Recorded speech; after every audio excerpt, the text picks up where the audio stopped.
বন্ধুরা, দক্ষিণ আফ্রিকার কাছে ৭৬ রানে খুবই লজ্জাজনক হারের পর এখন চারদিকে একটাই আলোচনা চলছে যে দলে কি বড় কোনো পরিবর্তন দরকার।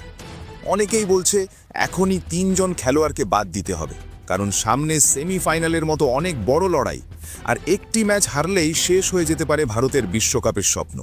তাই বন্ধুরা, বর্তমানে ঠিক কোন কোন খেলোয়াড়ের দিকে সকলের আঙুল উঠছে, বা সম্ভবত পরের ম্যাচে কোন ৩ জন খেলোয়াড়কে শিওরভাবে বাদ দেয়া হতে পারে, তোমাদের জানাবো এই ভিডিওটির মাধ্যমে। কিন্তু বন্ধুরা, তার আগে ভারতীয় দলের এই লজ্জাজনক হারের জন্য তুমি কাকে সবচেয়ে বেশি দোষী মনে করছো সেটা জানাতে একদমই ভুলো না। বন্ধুরা, সাউথ আফ্রিকার সঙ্গে ম্যাচের পর কিছু ছবি সামনে এসেছে, যেখানে কোচ গৌতম গম্ভীর, অধিনায়ক সূর্যকুমার যাদব এবং বোলিং কোচকে আলোচনা করতে দেখা গেছে। বোঝাই যাচ্ছে টিম ম্যানেজমেন্ট এখন খুব সিরিয়াস, কারণ এখন আর ভুল করার সুযোগ নেই। আগামী ম্যাচ ২৬শে ফেব্রুয়ারি জিম্বাবুয়ের বিরুদ্ধে চেন্নাইয়ের পিচ সাধারণত স্পিন বোলার জন্য যথেষ্ট ভালো হয়, তাই অনেকে মনে করছে নতুন কম্বিনেশন, অর্থাৎ পুরোপুরিভাবে একটা নতুন টিম নিয়ে নামা উচিত। এখন প্রশ্ন, কোন ৩ জনকে বাদ দেওয়ার কথা উঠছে? বন্ধুরা, প্রথমেই নাম আসছে টি-20-র নাম্বার 1 ব্যাটার অভিষেক শর্মার। বিশ্বকাপে এখনও পর্যন্ত তার পারফরমেন্স খুবই হতাশাজনক। ৪ ম্যাচে মোট রান মাত্র ১৪।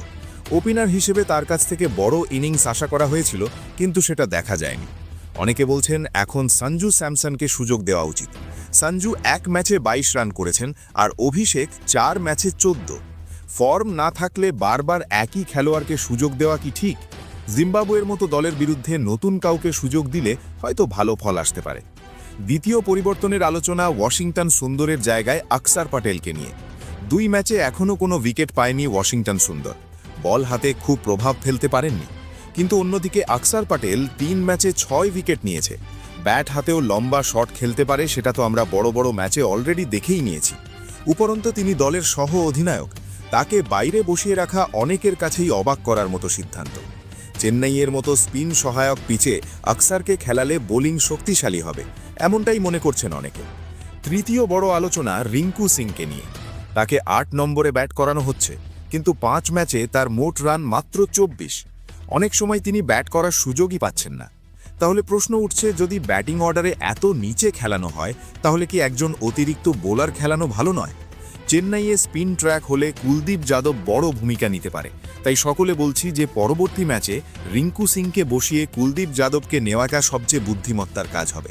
তাকে এখনও সেভাবে সুযোগ দেওয়া হয়নি, তাই অনেকে বলছেন রিঙ্কুর বদলে কুলদীপকে খেলানো উচিত। এতে বোলিং বিভাগ আরও শক্তিশালী হবে। ভারতের পরবর্তী ম্যাচে সম্ভাব্য নতুন প্লেইং 11 অনেকটা এরকম হতে চলেছে।